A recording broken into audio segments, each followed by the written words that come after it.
Hey guys, I'm Leila. Today we are in Raid Shadow Legends, and we are going to be checking out Chalco the Blinds. We're going to be reading his lore story.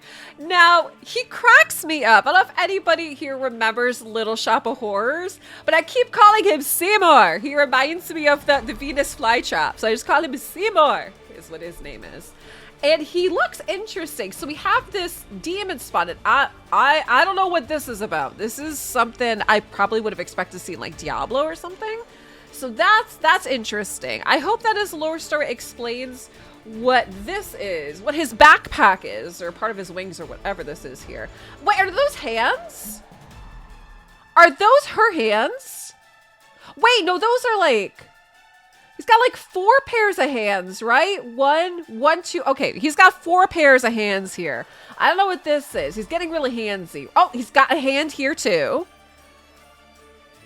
My goodness. Yes, the plant's name was Audrey, but I feel like it's funnier to call him Seymour than it is to call him Audrey. So with that, let's read the lore story. A grisly fate awaited every dragonkin legionnaire and auxiliary who strolled through the Brimstone Gate during the Sin of Dragons. After their crushing defeat at the hands of Sirath's demons and Anathrad, the survivors were taken prisoner and not one escaped mutilation, degradation, or torture. Arguably the greatest horror any experience was when the demons of Anathrad ripped their souls from their bodies to take the captive's flesh for their own. The denizens of Sirath's realm speak to this day of regions haunted by these dragonkin's essences, unable to rest as Anathrad possesses no ley lines, as Teleria does for the souls of the dead to rest in. Not all demons are equal, and neither were the dragonkin. The more powerful of Sirath's minions took the bodies of the strongest warriors and bravest officers. The weakest and slowest demons were left with the scraps, the starving, the grievously wounded, the terrified, or those driven insane by the atrocities they had been subjected to and witnessed. The mortal body possessed by the creature now known as Chalco, for reasons unknown and no one cares to learn, was that of a dragonkin warrior who lost both eyes and legs during the sin. No demon wanted him for their meat form, but one group of demonic sprites did. For his body was the only one they could get, and they wanted to go back to Teleria to wreak havoc.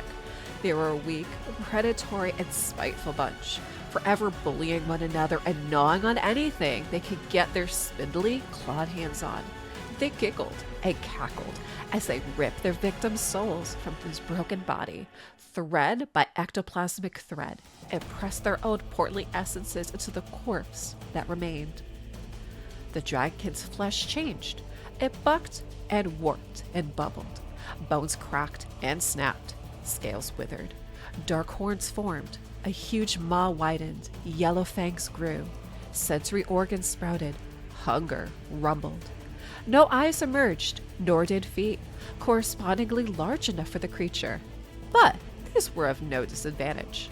The process of the demon spawn's making more than made up for these weaknesses in the mortal flesh. Chalco's bulbous chin doubled as a gas bag, enabling it to use echolocation and ultrasound with waves of throaty vibrations. Its chin also boasted a beard of feelers, the color of Anathrad magma, each one hypersensitive to sound, taste, smell, and even fear.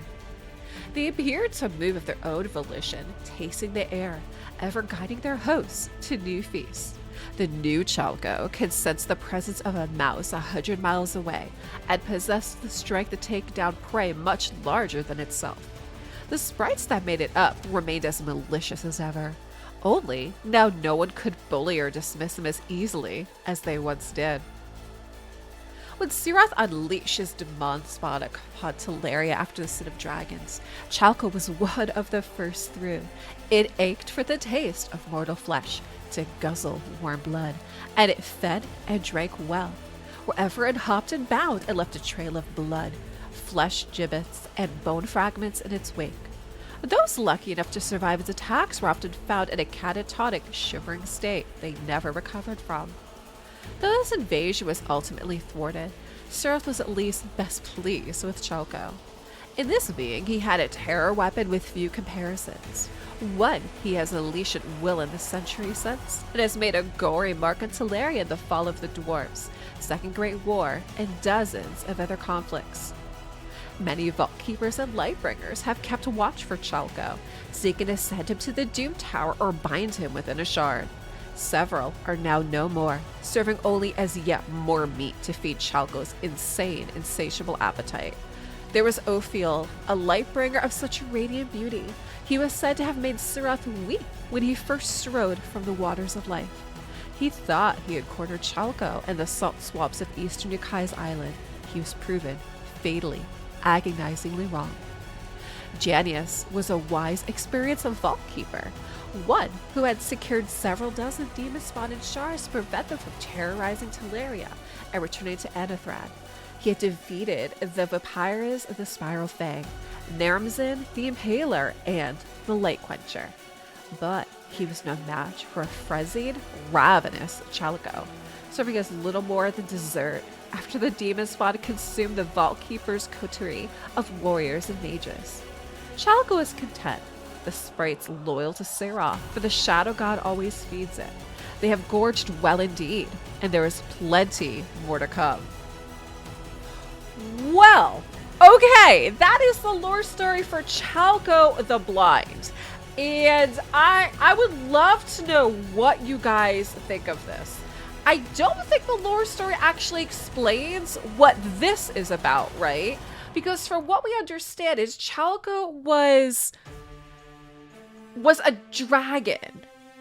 Was a dragon, right? And it's saying he has feet now. Yeah, he's got like these like, I don't know what they are. Like, he's got these like thorny two kind of feet thing here, right?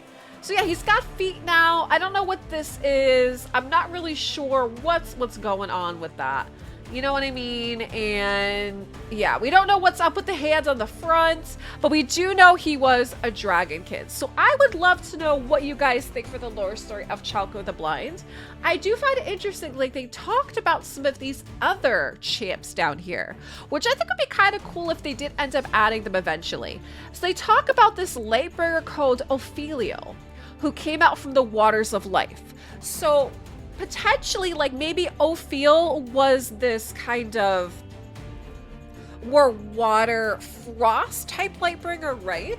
Because some of the Lightbringers we have in the game, obviously, like we have Arbiter, we have Cardiel, we have Astralon, or some of the actual like Lightbringers. Even Sir Nicholas, they can arguably be considered a Lightbringer too, I believe, considering his lore story. So I'm really curious about like this, if we'll end up seeing something like this as well too. I always find it fun when Raid kind of like intertwines some of these lores. And, at first maybe I would have thought this was Ophiel, but this is a demon, so I'm not really sure what's up with this. But guys, I would love to know what you think for the lore story of Chalco the Blind. Was it what you were thinking? Drop me some comments down below, and thanks for watching.